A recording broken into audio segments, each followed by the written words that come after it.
మాట నిలబెట్టుకోవటంలో మరో రికార్డును సృష్టించారు AP CM YS Jaganmohan Reddy. పెత్తందారులకు చేతకాని దాన్ని చేసి చూపించారు.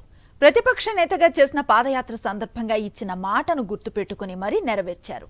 నిరుపేదల మనసులో చిరస్థాయిగా నిలిచిపోయేలా ఇది నిజమా అని ఆశ్చర్యపోయేలా వాళ్లకు నీడను కల్పించారు. రూపాయికి బియ్యమిచ్చే ప్రభుత్వాలను చూశాం, రూపాయికే వైద్యం చేసే నాయకుల్ని చూశాం. కానీ రూపాయికి ఇల్లు ఇచ్చే ముఖ్యమంత్రిని దేశంలో ఎక్కడైనా చూశామా? అసలు చూడగలమా? అసలు అది నిజమేనా? ఖచ్చితంగా నిజం, నిఖార్సైన నిజం. సంక్షేమ పథకాలతో దేశానికి ఆదర్శంగా నిలిచిన సీఎం జగన్ ₹1 టిట్కో ఇల్లు ఇచ్చి చరిత్ర సృష్టించారు.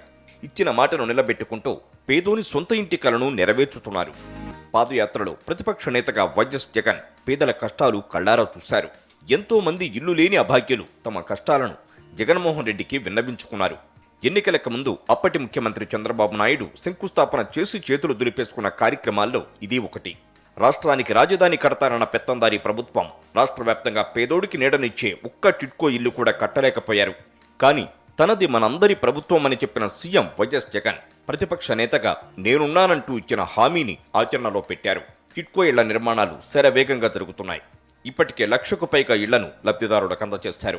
అనకాపల్లి నియోజకవర్గం సత్యనారాయణపురంలో టిట్కో ఇళ్ల ప్రారంభోత్సవం ఒక పండగలా జరిగింది.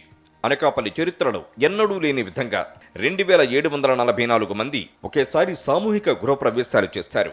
లబ్ధిదారులకు రీజనల్ కోఆర్డినేటర్ వైవి సుబ్బారెడ్డి, మంత్రి గుడివాడ అమర్నాథ్ చేతుల మీదుగా ఇంటి తాళాలు అందజేశారు. గౌరవ ముఖ్యమంత్రి జగన్మోహన్ రెడ్డి గారి నేతృత్వంలో ఈ నూతన సంవత్సర కానుకగా రాబోయేటువంటి సంక్రాంతి పండుగ మీ సొంత ఇంటిలో జరుపుకోవాలనేటువంటి ఉద్దేశంతో ఈరోజు పెద్ద ఎత్తున ఈ కార్యక్రమాన్ని నిర్వహించడం జరుగుతూ ఉంది. పేదవాడికి సొంతింటి కళని ఉచితంగా ప్రభుత్వం తీర్చాలి తప్ప వారి దగ్గర డబ్బు తీసుకొని చేయడం అనేటువంటి సమంజసం కాదు. మనం అధికారంలోకి వచ్చిన తర్వాత ఉచితంగా మీ అందరికీ కూడా టిట్కో గృహాలు అందిస్తానన్నటువంటి మాటని ఈరోజు గౌరవ ముఖ్యమంత్రి జగన్మోహన్ రెడ్డి గారు నిలబెట్టుకుంటా ఉన్నారనేటువంటి విషయాన్ని ఈ సందర్భంగా తెలియజేస్తా ఉన్నా. నిరుపేదలకు టిట్కో ఇళ్లు నిర్మించి ఇవ్వడమే కాకుండా అక్కడ అవసరమైన అన్ని మౌలిక వసతులు కల్పించారు. విశాలమైన సిమెంట్ రోడ్లు, సీవరేజ్ ప్లాంట్ ఏర్పాటు చేశారు. త్వరలో ఇక్కడ సూపర్ మార్కెట్, పాఠశాల, అంగన్వాడీ కేంద్రం, కళ్యాణ మండపం ఏర్పాటు కానున్నాయి. ఒక పేదవాడికి సొంత ఇల్లు అనేది ఒక కళది. ఆ కళని నిజం చేసిన గొప్ప నేత మన ముఖ్యమంత్రి, గౌరవ ముఖ్యమంత్రి జగన్మోహన్ రెడ్డి గారు. మామూలుగా నిజం చేయటం కాదు, పేదవాడికి ఇల్లు అనేది అది ఒక కళ కాబట్టి అది ఇచ్చేటప్పుడు ఆ ఇంటి యాజమాన్యం, మరి ముఖ్యంగా ఆ తల్లికి అది ఒక భరోసా ఇచ్చేదిగా, శాశ్వతంగా వాళ్ళకి ఒక నివాసం ఉండటమే కాకుండా రాబోయే రోజుల్లో ఏమైనా ఇబ్బందులు వచ్చినా ఆదుకునే విధంగా ఉండాలి అని ఈ గృహాలు నిర్మించే కార్యక్రమం, ఇళ్ల స్థలాలు నిర్మించే కార్యక్రమం గౌరవ ముఖ్యమంత్రి జగన్మోహన్ రెడ్డి గారు రాష్ట్ర వ్యాప్తంగా కూడా పెద్ద ఎత్తున చేపట్టడం జరిగింది. ఇప్పటి వరకు గత 4 సంవత్సరాల్లో జగనన్న స్థలాల పేరుతో రాష్ట్ర వ్యాప్తంగా 32 లక్షల మందికి ఇళ్ల స్థలాలు ఇచ్చే గొప్ప కార్యక్రమం ముఖ్యమంత్రి జగన్మోహన్ రెడ్డి గారు చేపట్టడం జరిగింది.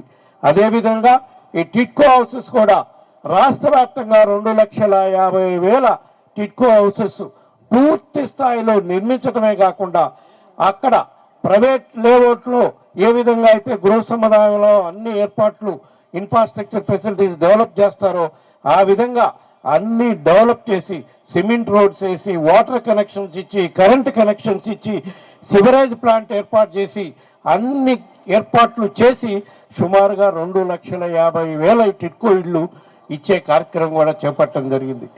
ఇది జగనన్న స్థలాలు కానివ్వండి, టిట్కో హౌసెస్ కానీ కూడా అన్నీ కూడా లబ్ధిదారులకి, మరీ ముఖ్యంగా ప్రత్యేకంగా ఆ ఇంటి యజమాని మహిళల పేరు మీద రిజిస్ట్రేషన్ చేసే కార్యక్రమం కూడా గొప్ప ఆలోచనతో గౌరవ ముఖ్యమంత్రి జగన్మోహన్ రెడ్డి గారు చేస్తున్నారని చెప్పి ఈ సందర్భంగా తెలియజేసుకుంటూ ఉన్నాం. దేశం మొత్తం మీద నిరుపేదలకు మౌలిక సదుపాయాలతో ఇళ్లు కట్టించి ఒక్కో ఇంటిని రూపాయికే ఇవ్వడం ఒక్క జగనన్నకే సాధ్యమైంది.